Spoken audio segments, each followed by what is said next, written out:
के भाई कमल सिंह जी और हमारे यहाँ सम्मानित बुजुर्ग नौजवान साथी सभी को मेरा नमो बुद्धाय जय भीम। भीम आर्मी और आजाद समाज पार्टी के पदाधिकारियों को बुलाकर जिन्होंने ये व्यवस्था रखी है,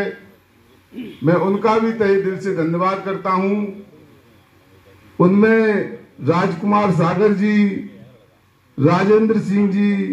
राहुल भारती जी, नरेंद्र सिंह जी, राकेश सिंह जी, दिनेश जी, दलवीर सिंह, विनेश, नीम सिंह, अनिल कुमार जी, मनीष कुमार जी, नरेश कुमार जी, पवन कुमार जी, मनीष, गुड्डू सिंह, बॉबी कुमार, प्रिंस कुमार। हमारे सभी पार्टी संगठन के पदाधिकारियों की तरफ से आप लोगों को बहुत बहुत साधुवाद, धन्यवाद।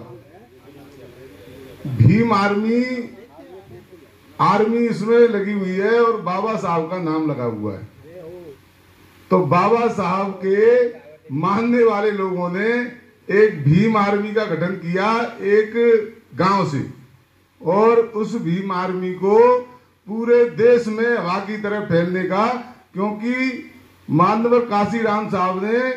बाबा साहब को लोग भूल गए थे, लेकिन अगर काशीराम साहब नहीं आए होते सही समय पे तो बाबा साहब को आज इतना जो पूरे देश में इतनी मूर्ति और इतने फोटो और इतनी आज व्हाट्सएप फेसबुक के माध्यम से बाबा साहब का नाम लिया जा रहा है, बाबा साहब की तस्वीरों को फूल चढ़ाया जा रहा है, माला चढ़ाई जा रही है। मानवर काशीराम साहब न होते तो आज हो सकता है कि हम बाबा साहब को भूल गए होते और ये मनवादी लोग उनको भी एक देवता के रूप में किसी मंदिर में रख के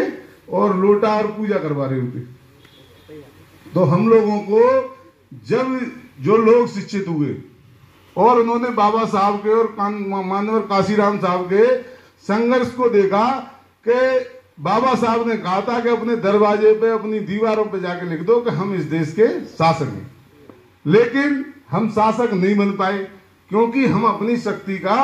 एक एहसास नहीं कर पाए कि हमारी शक्ति क्या है, हम लोग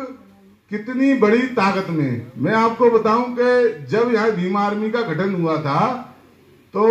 जिला अध्यक्ष की जिम्मेदारी मुझे दी, तो जब भाई चंद्रशेखर जी जेल में थे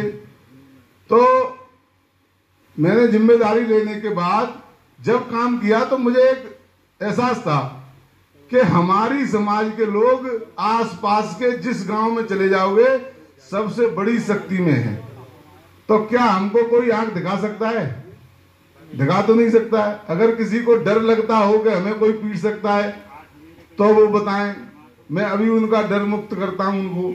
तो हम लोगों की जो सोच विचार है,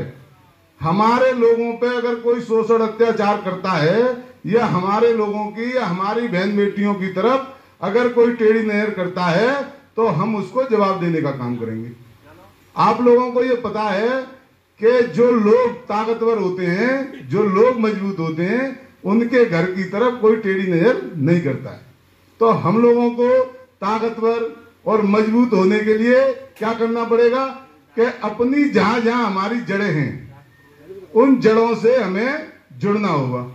अगर जिस दिन हम जड़ों से जुड़ गए और जिस समय पे एक आइडियोलॉजी है, या तो मनवादी लोग हैं या अम्बेडकरवादी लोग हैं, अगर जो देश में अगर कोई चर्चा कर रहा है तो वो दो लोग कर रहे हैं केवल, एक तो वो हैं जो मनवादी लोग हैं और एक वो हैं जो अम्बेडकरवादी लोग हैं, और तीसरा कोई सोच विचार देश में काम नहीं कर रहा है। आज जैसे हमारे पदाधिकारियों ने बताया कि इस देश में संविधान को बदलने की बात हो रही है, तो वो लोग बार बार एक आपको संदेश देकर ये देखना चाहते हैं कि ये अम्बेडकरवादी लोग हैं, जगे हुए हैं या सो गए। अगर ये सो गए तो जल्दी से काम कर दो, अगर ये जागे हुए हैं तो फिर इनको थोड़ा सा और प्रयास करेंगे, इनको